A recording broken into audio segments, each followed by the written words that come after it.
was closer to the front this time. So, yeah, look, firstly, for those who don't know me, I'm Rob from Ballarat. Just perhaps on behalf not only of the Ballarat Saints but of everyone who's come and visited, if you've spent any time sort of helping out with any of the duties, which I think probably most of us by this stage have done some sort of a duty at some stage, you'll start to get a little bit of a taste of just how much organisation is required to run this kind of camp. And I reckon we really need to thank all of the Geelong Saints who have put in so much time and effort. So, folks, thanks so much, Geelong.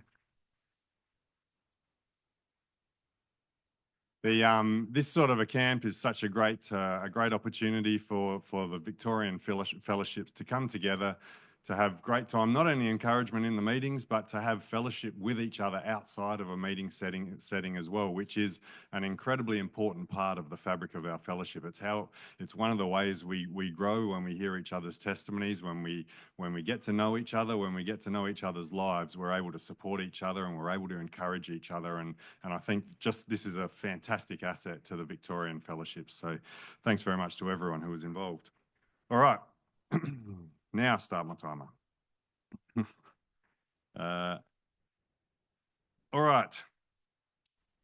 I want to start off with a question, just by the raising of hands. Does anyone here own a ship? A ship? Not a tinny, not a kayak, not a little half cab. I'm in a ship. I'll take a car. Lucas, you are lying. Lying is bad. I'm talking an ocean-going ship. I'll take a passenger liner or a cruise liner or maybe a cargo ship. Anyone? No?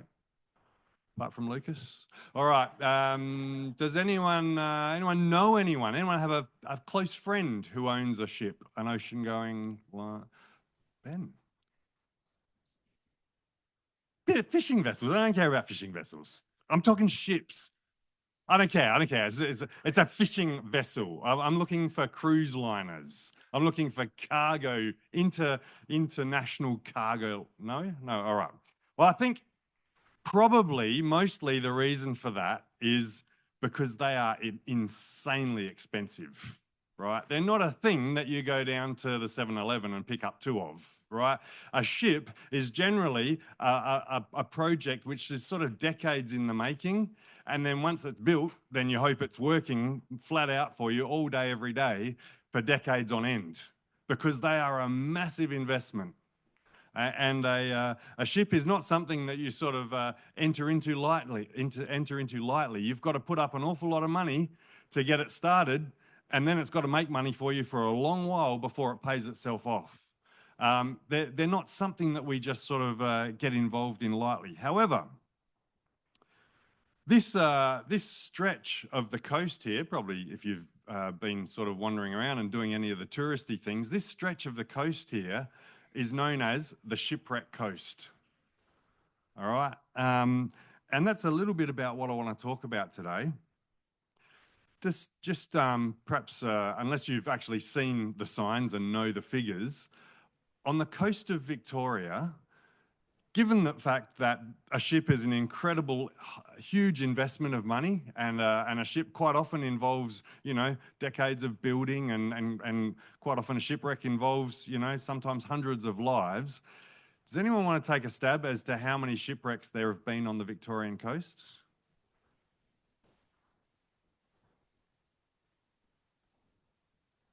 70,000. Okay, that's probably a little bit higher than I was expecting. Daniel? Yeah, so 638 to 700 is kind of the range that people most often, if you look at the facts. That to me seems incredible. Does it not? Like if you think about the fact that a ship is not a small thing that you just have sort of tucked into your back pocket somewhere. A ship is something that represents massive investment, generally by many people.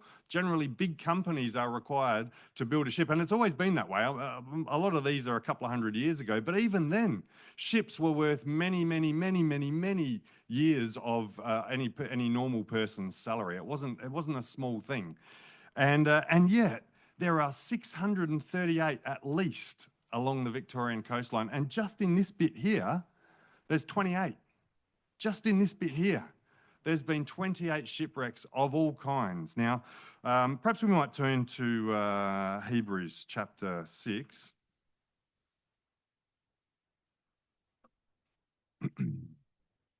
Now, there's been, of those shipwrecks, if you start looking into them, there's lots of different reasons why these shipwrecks occur. One of them is that it's what they call a parted cable.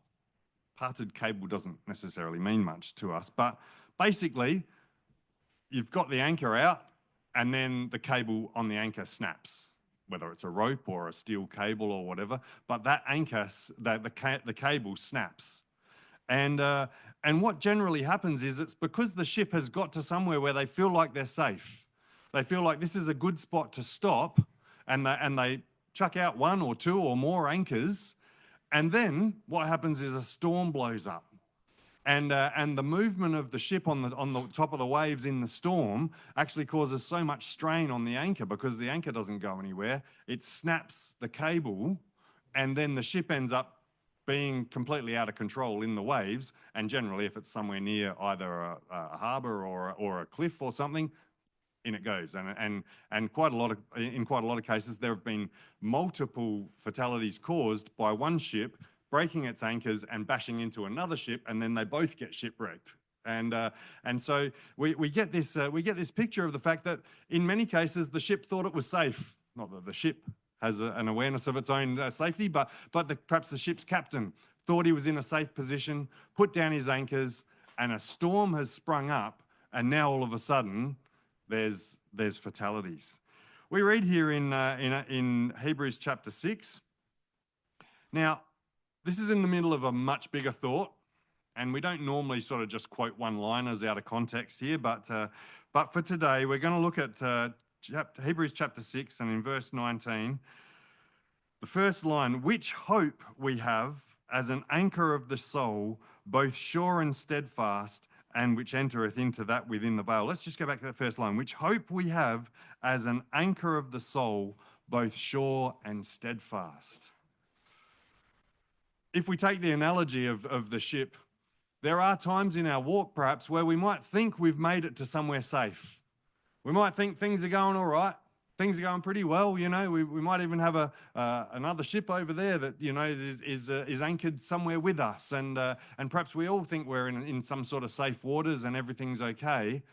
And next thing, a bit of a storm of life blows up, and perhaps the thing that we're really relying on is our anchor in that situation. And if this anchor is holding fast, then fantastic. We'll ride out the storm, and we'll be fine by the end of it. But if our anchor's a bit dodgy, if the way we hold the anchor is a bit dodgy, then we're going to end up parting our cable and maybe end up taking someone else out with us as well.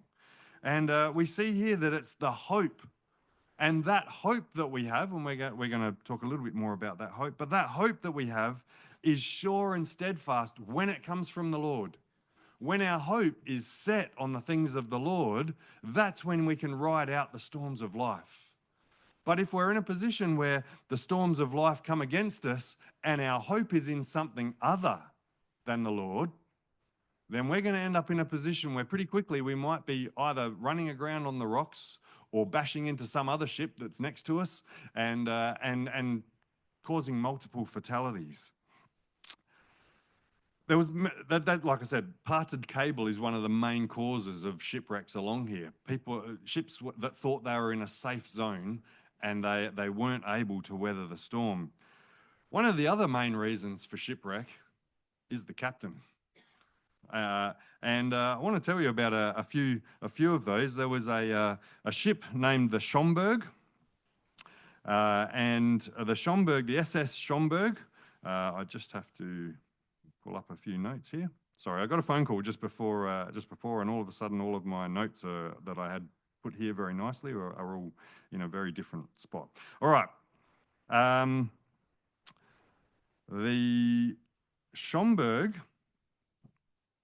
was captained by a man named James Nichol, and he was known as Bully, James Bully Forbes, an Aberdeen man of great reputation who had become famous at the helm of Marco Polo and Lightning. he was known to have done the Kessel Run in less than 12 parsecs, apparently. If you laugh, you're a nerd. That's not actually what it says here. Forbes was supposedly the man who gave birth to the phrase hell or Melbourne. I haven't heard of that one before. Melbourne is hell, I've heard of before, but I don't know. Sorry, did I say that out loud? I was supposed to just think that.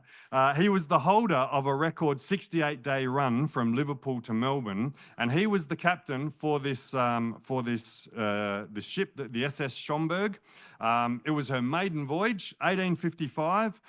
She sailed from Liverpool on the 6th of October, carrying 430 passengers and a large cargo for the Geelong and Melbourne Railway Company.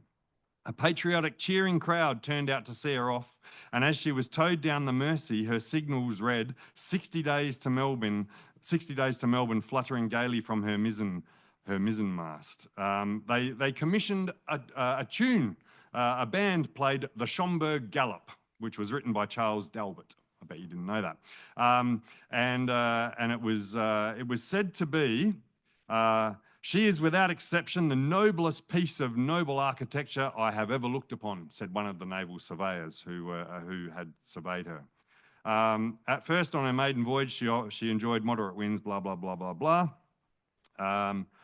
On Christmas Day of, where were we, 1855, she sighted Cape Bridgewater, which is just out here, then 81 days out, and she was wrecked on the 27th of December, 1855. Now, the way that happened was that her captain, James Bully Forbes, was charged with gross negligence. It was said that he had been below deck playing cards with two ladies, one Miss Hart, an 18-year-old passenger. According to Lubbock, the witness, when the mate came down and reported that the ship was getting rather close in under the land and suggested going about, as luck would have it, Forbes was losing, and being a bit out of temper, he insisted on playing another rubber of whist before tacking the ship, and the danger point had been overstripped when at 11 o'clock he came on deck and gave the order to bout ship.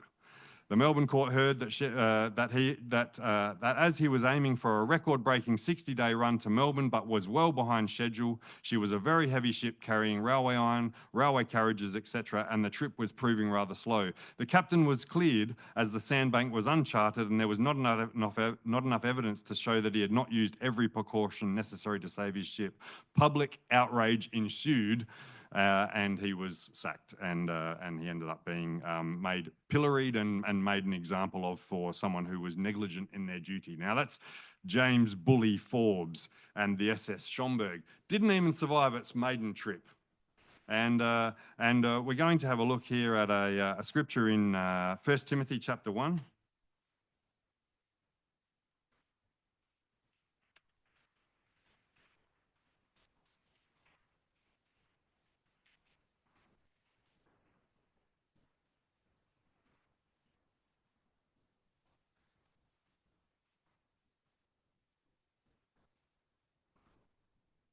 1 Timothy chapter 1 and in verse 18, this charge I commit unto thee, son Timothy, this charge I commit unto you lot, according to the prophecies which went before on thee, that thou by them mightest war a good warfare, holding faith and a good conscience, which some having put away concerning faith have made shipwreck.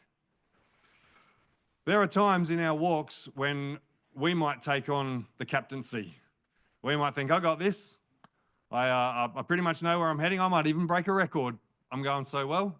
And perhaps when we're setting our sights high, and we've been maybe it is when we've been marching along well in the Lord, and we've been breaking some records, and we think that perhaps we can take over the helm for a little while and go below decks and play an extra game of cards or two, and then all of a sudden we find ourselves in a situation where we've lost sight of who we really should be following. We've lost sight of what's really happening around us, and all of a sudden we can, if we're not careful, through putting away a good conscience, which is what this verse is talking about, We put away our good conscience. We allow in a few things that we shouldn't be allowing in. We get distracted with a few of the entertainments of this world, as we heard about last night. And all of a sudden, through putting away that good conscience, next thing, we're on the rocks. 430 passengers, thousands of tons of cargo, all lost as a result of one man's negligence. And sorry, the passengers weren't all lost, by the way. There's a whole other story there. I'm getting very close to my 18 minutes. We don't have time for that one. But there's tragedy as a result of us taking over captaincy and then perhaps getting a little bit lax, getting a little bit distracted with the entertainments of this world. And next thing you know, we're on the rocks where there's a shipwreck occurring. Let's turn to Hebrews chapter 2. Just want to talk about one final shipwreck.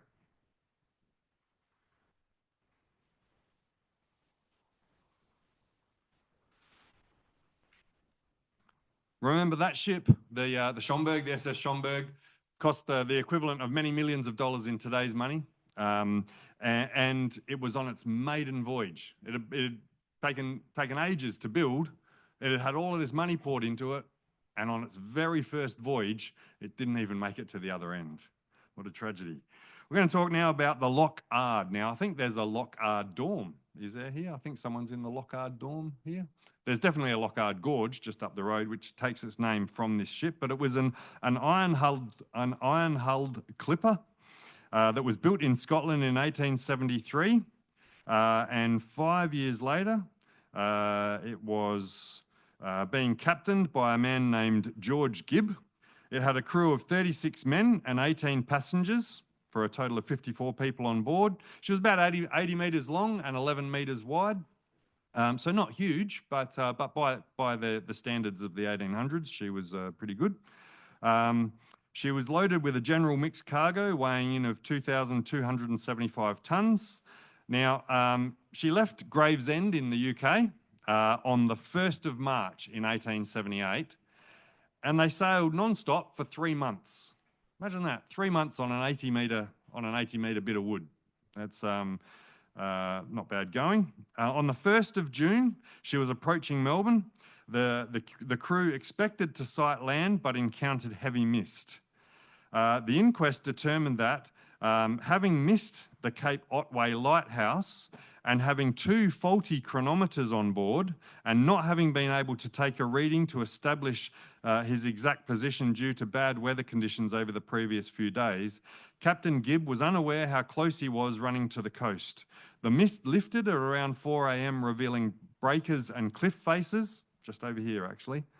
The lookout called breakers ahead, and Captain Gibb quickly ordered sail to be set to rear the ship and get clear of the coast, but they were unable to do so in time and ran aground on the reef. The masts and the rigging came down, killing some people who were already on deck and preventing the lifeboats from being launched effectively. The ship broke up and sank within 10 to 15 minutes of striking the reef. The only 2 survivors of the wreck were Eva Carmichael, a 19-year-old girl who survived by clinging to a spar for 5 hours, and Thomas Pearce, an apprentice who clung to the upturned hull of a lifeboat. Pearce came ashore first, then heard Carmichael's shouts and went back into the ocean to rescue her. They came ashore at what is now known as the Loch Ard Gorge and sheltered there before seeking help. They were the sole survivors out of 54, and they were both only 19 years old. Now, there was a number of mistakes that led to that tragedy. There was a captain who missed a warning sign. He missed the Cape Otway lighthouse. The bad weather meant that he couldn't take sightings of where to confirm where he was. And unfortunately, they had not one, but they had 2 faulty chronometers on board, which apparently they'd had some adjustment just before they'd left and things hadn't gone well there. And it ended up 52 out of 54 dead. And obviously all of the cargo lost. Now, we don't want to be the ones who are in control of our own ship. If you want a title for this talk, it's the captain. And the captain we want to be focused on is the one that we read about here in Hebrews chapter 2. And in verse 9, but we see Jesus, who was made a little lower than the angels for the suffering of death, crowned with glory and honor, that he, by the grace of God, should taste death for every man. This scripture, we could take a whole talk just expanding because there's so much in it. But in verse 10, for it became him for whom are all things and by whom are all things. So this is Jesus. He made everything. And in the end, everything's for him and for his glorification. In bringing many sons unto glory, to make the captain of their salvation perfect through sufferings. There's an old saying, calm seas never made for good sailor. And we've got a captain who endured the worst and the roughest seas you can possibly imagine. And he charted a course for us, which is perfect. And he wants to be your captain. He wants to be my captain. He wants to chart us through the tumults and storms of this life, but he wants to bring us safe to the end. If you think about the Lockhart, they'd been sailing for 3 months without incident, and they were within sight of their goal. And right at the 99.999% of their journey mark, they crashed and they lost the lot. We might be at our 99.99% mark of our journey right now. We don't know when the Lord's returning, but we know it's getting close. Folks, let's not make sure that we're putting our captain's hat on and taking the helm and deciding that we'll take it from here.